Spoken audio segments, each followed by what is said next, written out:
Estou hoxe aquí nun debate interesante, nun debate que está aberto xa hai un tempo, pero aquí Portugal, a Orden dos Arquitectos Portugueses,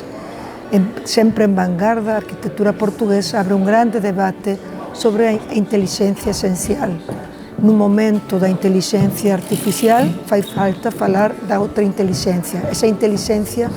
que é capaz de colaborar, de crear espacios inclusivos, de crear arquitecturas de calidade do espacio público e dicir, o que temos que facer agora é falar de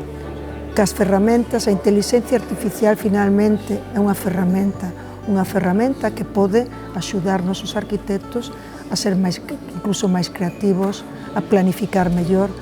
pero non temos nunca que esquecer a verdadeira inteligencia, que é esencial,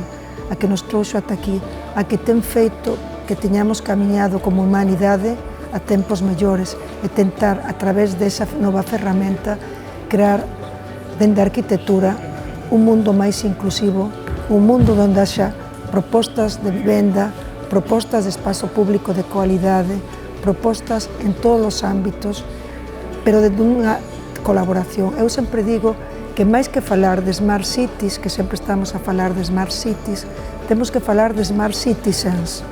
temos que falar de inteligencia dos cidadáns, das persoas. Ese finalmente o punto. Daí a importancia que ten hoxe este Congreso de Arquitectura que se está a celebrar en Évora con este título. Abrimos o grande debate aquí en Portugal, polo tanto abrimos o tempo de pensar.